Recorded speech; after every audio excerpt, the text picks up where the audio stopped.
Welcome back guys, and today we are here with a new deck, and this one, if you watched the Pro Tour last weekend, you'll probably be very familiar with it. This is a Mardu vehicles deck, and it doesn't transition perfectly to duels, but it is still definitely a tier 1 deck, and it is something you should get used to, and hopefully all your decks should be able to beat if you want to be competitive right now.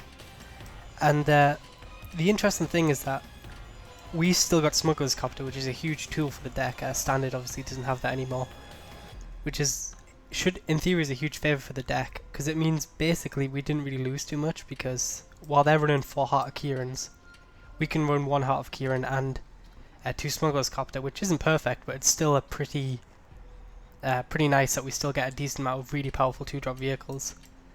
And apart from that, the deck is affected by rarity restrictions. Obviously, the place that suffers the most is the 1-drops. Instead of running like Thraben and Spectre and 4 of these guys, we only get to run 2.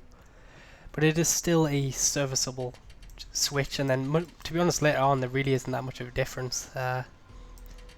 My deck is running a bit of a heavier splash than black than normal. Mostly they're just running it for scrap heap scroungers and unlicensed disintegration, the black. But I'm running for weldfast engineer because I think this card's hilarious. Being able to play like a turn 2 Heart of Kiran into a turn 3 this guy and smacking them for 6 in the air with vigilance is pretty hilarious. And we do run quite a critical mass of artifact creatures, but I'll go through the deck from the start now. Kytheon, just because he's a good 1-drop. He has absolutely no synergy with the deck, but he's here for a reason, and that's, I guess, because I just wanted a third 1-drop really, a third 1-drop white creature just to kind of justify, you know, trying to actually cast these guys on turn 1. And our first shock of removal is Shock. I said that terribly, but I'll try my best. I like Shock. It's reach if they manage to stabilize, and it's also helps get rid of annoying creatures like Thalia, which is really bad against vehicle decks. And I mean, which is really strong against vehicle decks. But Shock is obviously a great removal spell against Thalia. But it also just picks off like the cheap early creatures which you can block with, and then late game it's still got relevance hitting the face. And even though it only hits 2 toughness creatures, we do run other removal that can deal with bigger, stronger creatures.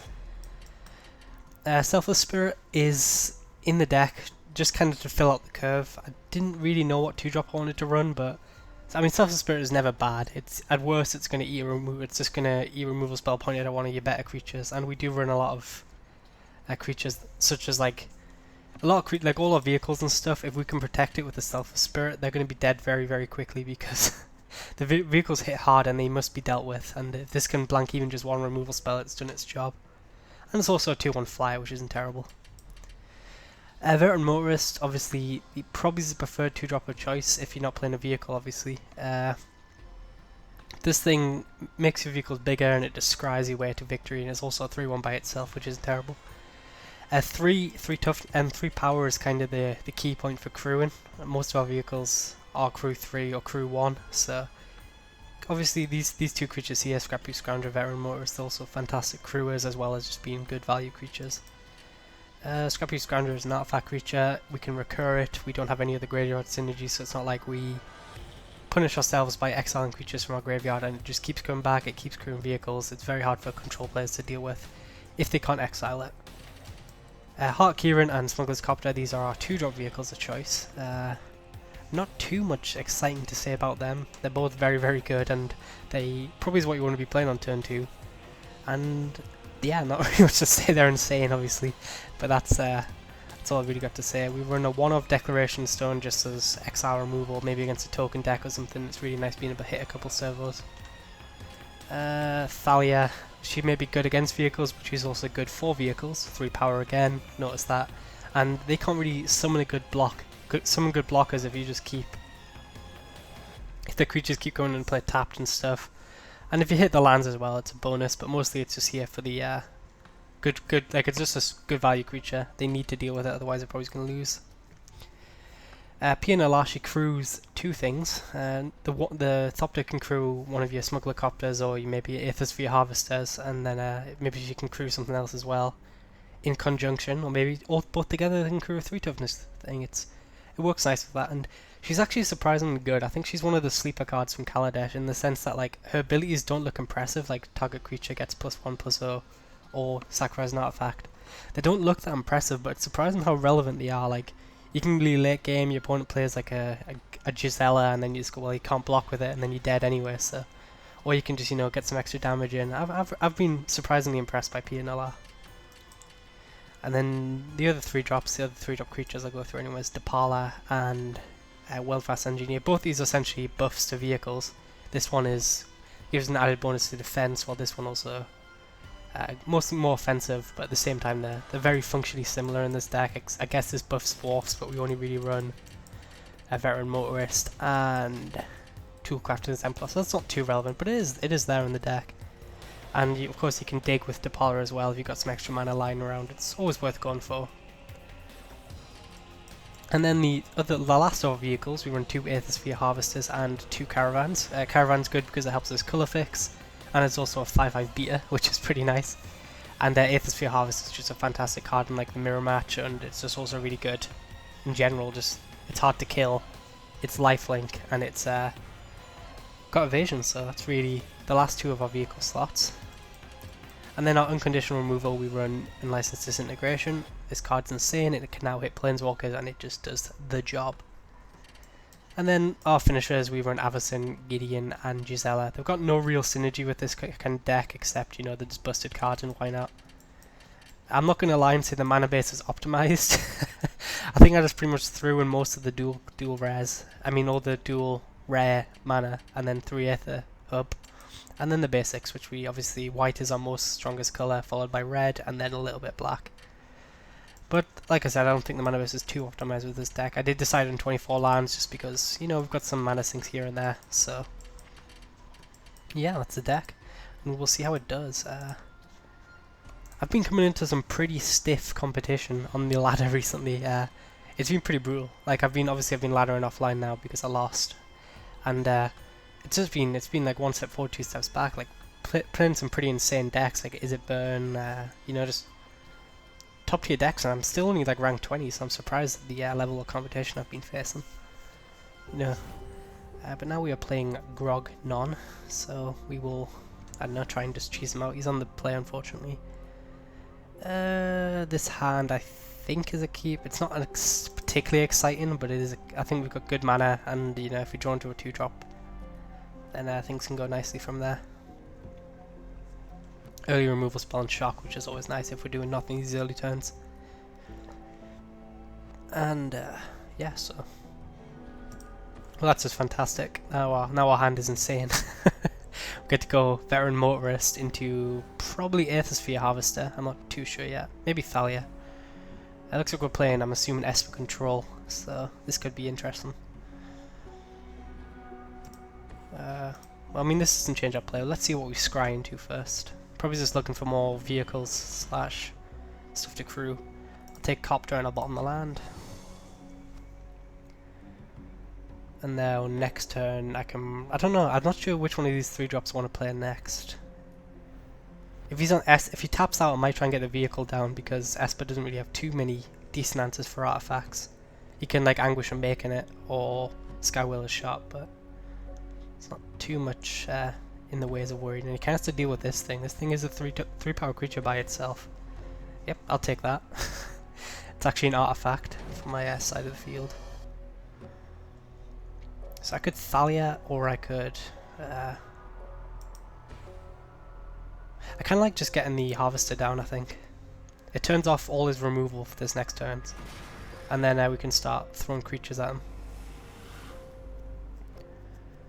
Like we can go...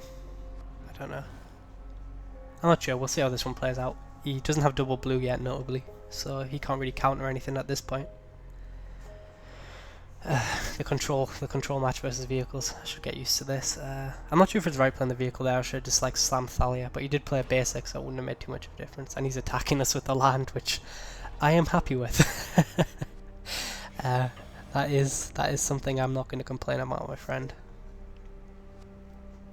And I'm judging by the fact he fired off the declaration, he might not have the sweeper. Otherwise he might have just waited a bit longer.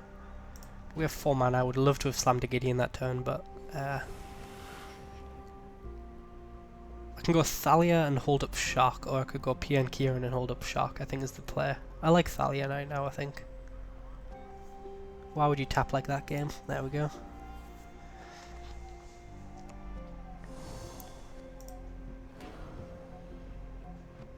We'll crew you, smack you for 3, and then... Yeah, because then next turn, if we draw a land, we can go Smuggler's Copter and plus P and nalar, which might be pretty nice. So, I mean, you can crack me with that land again if you want, but then I'm going to be winning this damage race. So I'm fine with that. And if he taps out for like a Disciple of the Ring, we have the Decleration Stone. I'm not too sure what he's on, to be honest. Because if he's attacking with a land, that doesn't really make too much sense to me. If he's a control deck, even if he's got nothing else going on, which apparently he does not. Because like, I'd rather almost be bluffing the counterspell than this little life gain here. But I'm not complaining. We get to smack our opponent for a lot of damages next turn now. We even get to play the copter as well. That's a pretty good draw. I could hit him for an extra point of damage from P and nalar instead of playing out the copter, but I think it's best to just get copter out here. Now we will crew you up.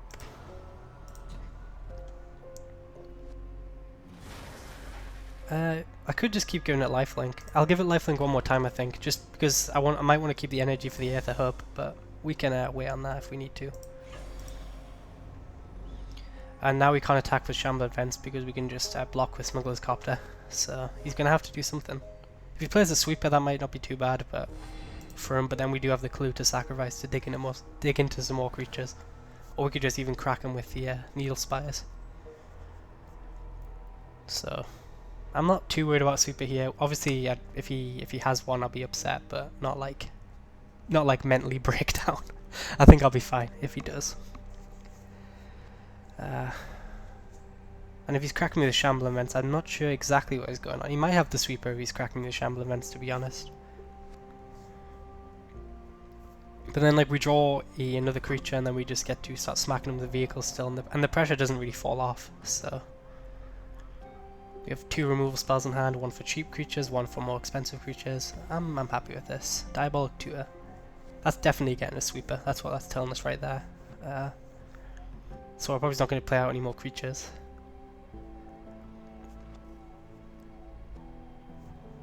He must be getting a Sweeper. What else could he be fetching up in Esper? Sorin would be not terrible. But it's got to be a Sweeper. It's got to be. Okay, so how much can we crack for here? If we veteran motarist, then crew this, that's 4. I'm almost wondering if we can get our opponent in shock range. in shock range here with the P and nalar. So we attack for 1, 3, 6. No. So 3, 5, 8, 11.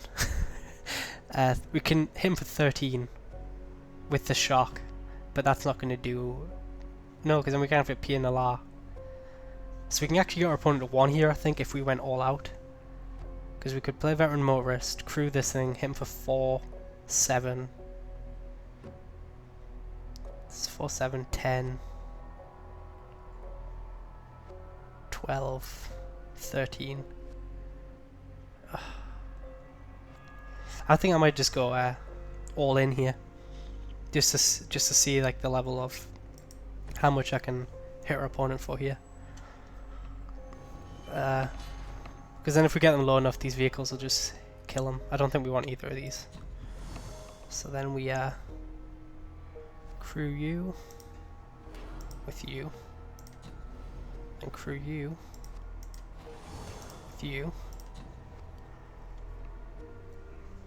And then we will give you +1. So I think if I did this maths right, I get him very, very low here. We'll attack. We even get to loot as well, so we can loot into a further creature. Heart Kiran. I've already got 2 vehicles out. I think that's slightly worse than Decleration Stone. So how much are we hitting for? 4, 8, 11, 13, yeah, so we actually have shock lethal, so... I knew I was hitting for a lot, but I couldn't quite figure out that math there. It was quite complicated with all the +1s from this thing and then the P and nalar and all that stuff. It took me a while to figure out. But yeah, now we just kill him with a shock. Unless he has a dispel. And even then, I mean, we just scried 3 non-air creatures to the bottom, so there's a good chance we just draw a creature to kill him anyway. If we wanted to play around or something, but we will see. Interestingly, if we play that, then we don't have the energy for... I think we just shock. If he has the 2-mana counter spell, he has it. But he does not. So, we knew he was shooting up the sweeper, and we still played into it just because we were getting such an insane amount of damage through. And that is Mardu vehicles in a nutshell. Just an absolutely insane amount of... absolutely insane amount of damage you throw at them. That was fun. I'm trying to think. I don't know. He did gain 4 life off Shambling in that game as well. So I'm not sure if he. I mean, his hand must have been pretty questionable if he, because I don't think he actually played anything until the diabolic tutor, which is not very good in a meta where vehicles is the when I build a deck, I generally try and assume, can it beat vehicles? Like if they go turn 2 copter, can my deck win? And if the answer is no, then there's a good chance your deck is not exactly gonna take over the world, to say the least. But we have found a new opponent, and we will hopefully not be playing control again. I hate playing control. It's not my forte, as they say. I'm on the player's time as well, which is nice. This is interesting. We could go turn 2 veteran motarist. I think I might try again, and this is just better. This is actually a really nice curve. Unfortunately, we're not going to be doing any. We get to go turn 2 copter, and then hit him for 3, and then we can play tap land, play veteran motarist, and then just keep smacking him really hard here. Who are we playing? Boogie 669. Let's do battle. But yeah, this is actually going to be really nice. So we're going to do this. Play it out first main, so we get the buff. So yeah, just a 3 power 1-drop attacking him on turn 2 on the play. That's seems nice and fair. And then we get to smack him even harder with the smuggler's copter next turn. So this could get out of hand fairly quickly. A friend is watching damage effects, so this game might be a bit longer than anticipated now. I'm going for the record. Don't want to get too cocky here, because I mean obviously this is fairly easy to disrupt. 1 removal spell and we're done here, but I think our opponent's actually on 9 life this no, not 9. 11 or something this turn.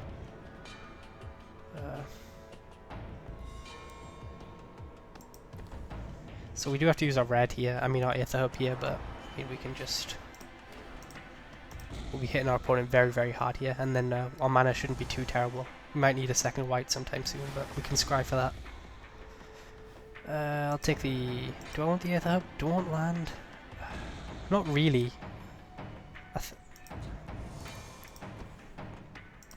I mean, Aether Hub gives a second white, but I'm not sure it's particularly good enough, and yeah. We get to loot with copter here as well, so... Doesn't seem too bad. Yeah, so... You can go. And then our opponent is now down to 11 life. Do we have a turn 4 kill? If he doesn't do anything? He's got the Aether Vials. I'm Alchemist Vials, so I don't think we're going to be able to turn 4 kill him, but... Unless he doesn't draw land here. Oh, he didn't draw land. Come on. Okay, he did draw land. That's not too bad. Oh, it's a rogue passage, so that does work. Yeah, I think we did have a turn 4 kill. Do we even have one through a shock? That's the question.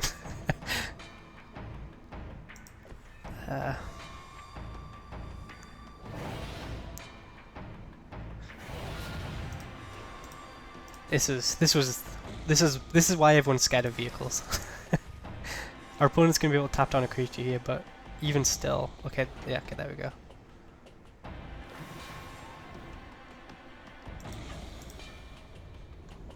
And then we get to, yeah. I'm kind of in awe. I think this is the best draw I've had with this deck so far. And like we've got the burn to finish them off, even if they play creatures eventually. And so we're not doing too badly, I think. They could, I mean, yeah, Merchant Dockhand is going to eat the unlicensed disintegration here. Yeah, so it looks like our opponent was some, I'm assuming like mechanized production, but they just never really got the chance to get going. We were just, that was just an absolutely explosive, disgusting draw. So, yeah, that Inventor's Fair is not going to be getting them too much life to get through this. Kind of wish I'd left now because the AI is taking about 200 days to make this decision. We get to see what they get with Trophy Mage. Reveal it, yeah. So that's nice. Dynavolt Tower? No, Cogwork Assembler. Interesting. Very interesting. Anyway, you're dead. Yeah, like, even if they managed to sweep the board there, I think we were doing okay. So, that was a turn 5 kill. Not bad. Not bad at all.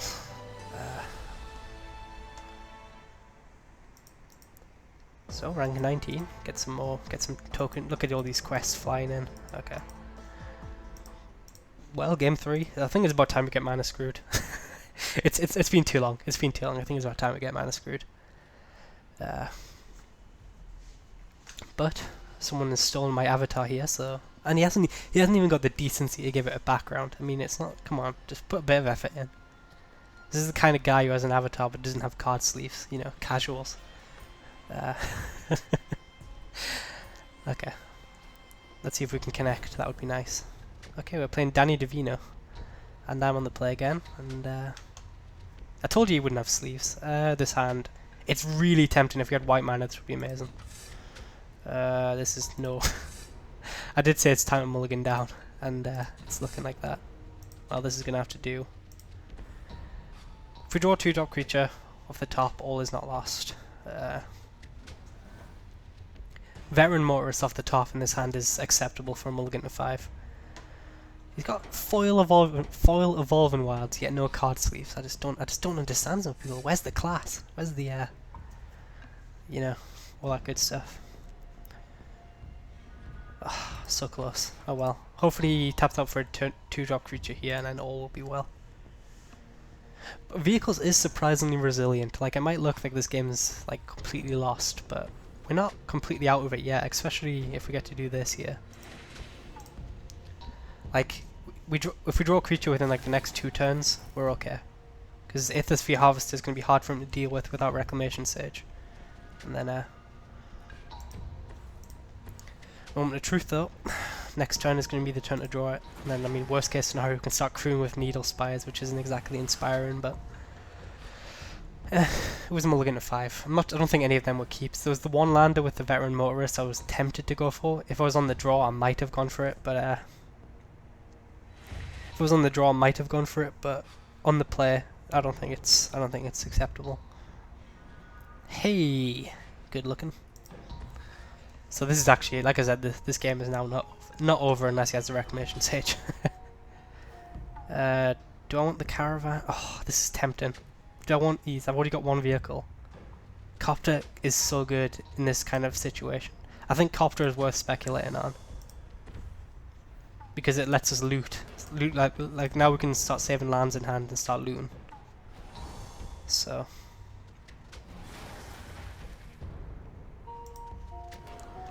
I mean, Copter's a risk, because if he kills a creature here, next turn we're doing nothing. But I think it's a risk worth taking, I think.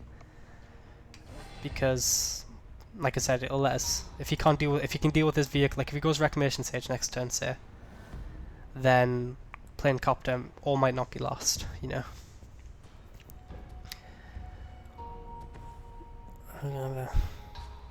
Explosive Vegetation. You could play Nissa. Big Nissa would probably be the worst thing. Yeah, okay, Explosive Vegetation. It looks like we're playing green, colourless, red ramp, which means, who knows, we might see a Kozilek. Can't remember the last time I saw Kozilek. Hopefully we do see it. You don't see him often enough, Mr. Kozilek. And he is a fun card to play against, because it's the mind games about whether the counter stuff. Which is nice. So like this is a part where if I'd drawn a creature I could really be, I don't know why he's attacking, by the way, that's insane. If I had a creature in hand, he'd be in absolute nightmare trouble. But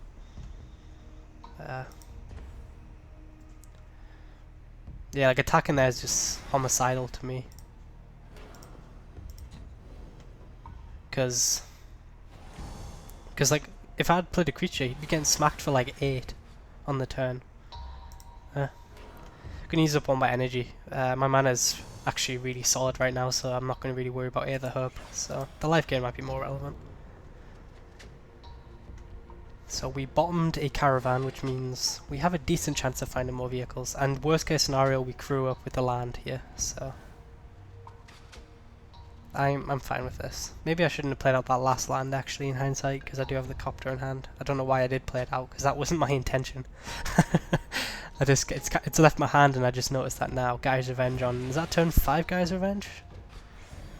Maybe that's why he's attacking. But, I mean, are we even that worried? We're on 18 life here. He's on 12. If we draw a creature off the top, we are going to be absolutely haymakering our opponent down here. In fact, even if we don't draw a creature, oh, we drew a creature. It's like the best one in our deck as well.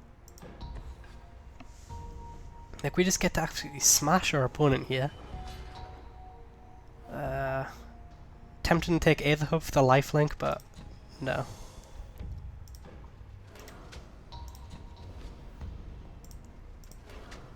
So we're smacking our opponent for 8. He's actually dead, unless he can kill us this next turn, or kill our creatures at least. Unfortunately we can't loot. That really sucks. I should have kept that land in hand. I don't know why I didn't. I didn't even mean to play the land out, I just did.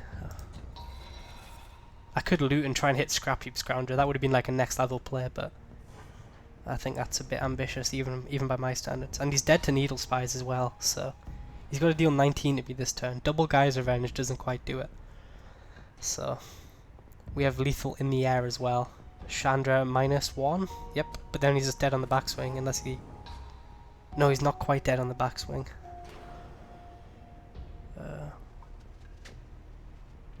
If he gets greedy and attacks with the thingy, he's dead. The Druid or the Cowl.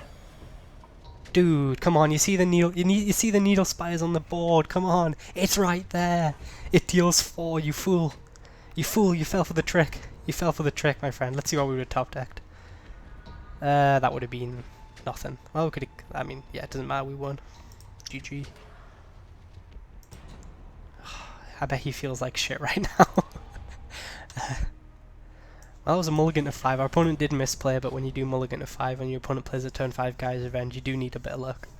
And we got it, so... We do pretty well for a mulligan to 5, to be fair. Not amazingly, just well enough, I think. Danny DeVino was no match for the Mardu vehicles by Nighthawk 233. And did we even get our quest done? We did not. We didn't play a back spell. Unfortunate. Oh well. So yeah, Mardu vehicles. It turns out they're pretty good. In case anyone missed that. Like I said, this is kind of my first draft of the deck, so I'm not sure if it's 100% optimized. But it did its job there. 3 wins, and we didn't even have to like cheese out a win with Gideon, which is nice. And yeah, so on that bombshell, I'd like to say thank you guys for watching, and I will see you later.